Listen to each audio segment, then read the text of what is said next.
love that you attribute the other Titan because like it was banned all of the games here except for this one game, and you could see how much it did. The counter initiation factor, and just you saw how fast heroes were dying. Like he just throws a spirit on top, he's able to stay, like you're saying, in that favorable position. He stays a very far distance, amplifies the damage on them, and so much setup, so much counter initiation. And now I really want to give a shout out to one guy actually, because he was tweeting me like constantly. He's like, this Wraith King pick is so genius, you know. The last patch there was a change where the critical strike on Wraith King works double on non-hero units. So they saw that Lone Druid pick, and I don't know if that's the exact reason they picked it up, but to me, it seems like it was. I don't know if it really made that much of a difference in this entire game, but it was just a clever, cheeky thing that I think OG must have thought about. Yeah, it was a great late game scaling mechanic. It's like a free double damage, or a free twice as hard hit against the Lone Druid, so it meant, yeah, Lone Druid counters the Wraith King in the early game when it cancels his blink, but in the late game, at some point, Wraith King's going to start doing 1,400 damage a hit, and you saw it. The Lone Druid stopped becoming useful. They also had the Phoenix pick against it as well. Yep. You saw so many times the Lone Druid is trying to siege a tower, Sunray, and that bear's almost dead. That late game, that bear died so many times. Fada had to resummon it, and then, you know, at some point when your bear dies that quickly, like half your DPS is just gone. And it's so hard. I'm glad you mentioned mind control because there's so many Slardar games where if you're not constantly snowballing, he just falls behind and he doesn't offer anything to your team fight outside of amp damage and the occasional crush. Yeah, and when you look back and really look at OG's lineup, it's incredibly hard to break their high ground. Like we've been saying, the Elder Titan, the Phoenix, all these heroes excel so heavily versus the Lone Druid. This is such a beautiful fight from Liquid here. It basically showed the counter to Wraith King, which was run around, kill his whole team, and then finish him off. Surprisingly, they only had one loss in this fight, if any. Maybe Disruptor died, but that was about it. They just kept cleaning everybody up. And this was the perfect time to have Lone Druid. It stops all the Blink Daggers, it burns through refraction charges, it gives you vision of your opponents. They can't kill it because they don't have enough damage yet. This is right where Liquid was at their strongest, but unfortunately they weren't able to push this into towers and Roche advantage. And at some point the game just got dragged out over and over again. At this point, it was actually dead even. Yeah. I mean, not just in guilds, but in net worth, in how they'd attack the map. Everything was pretty much even at this point. If anything, we were slightly leaning towards Liquid.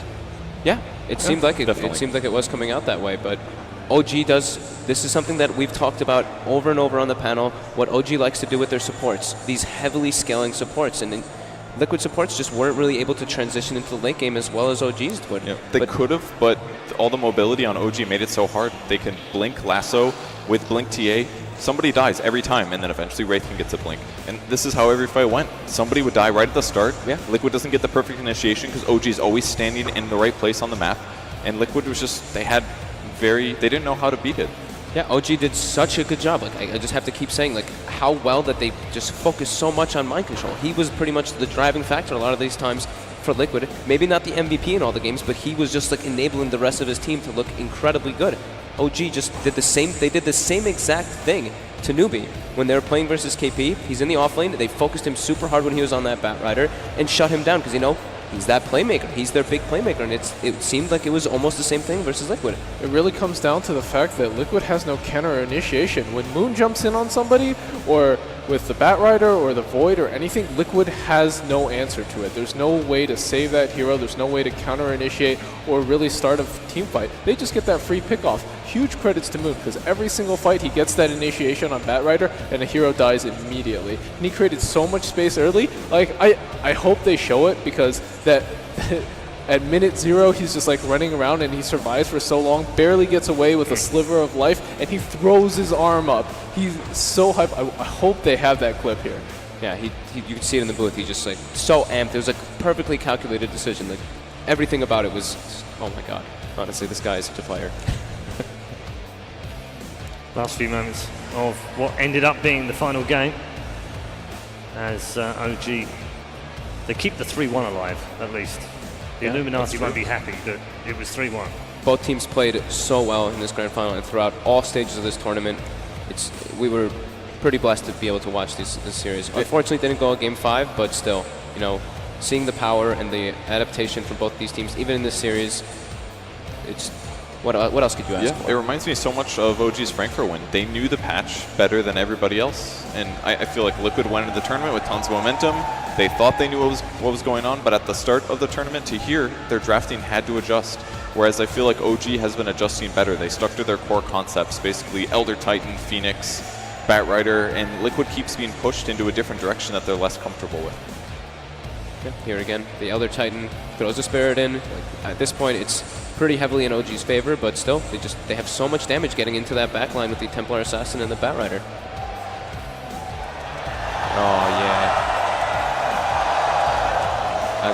I'm so glad we have these cameras in the booths now. Like, the fact that he had that much Absolutely emotion, wonderful. knowing that that game was over, that's a 2-time winner right Yeah, there. That's yeah. incredible. He's managed to, I think Charlie pointed this out a couple of days ago, he's managed to kind of channel that passion and enthusiasm and keep it in lock until he needs to release it, whereas before you'd see him jumping all over the place really sometimes during mid-game. Yeah, and that can be incredibly distracting. And not only have we seen his growth as a player in terms of mechanical skill, but just everything about No-Tail has changed from when he first started in Fnatic.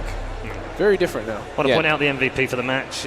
Mum Meander will be very happy if she's sitting there watching at home. You can be proud of your boy. He did good. he did more than good.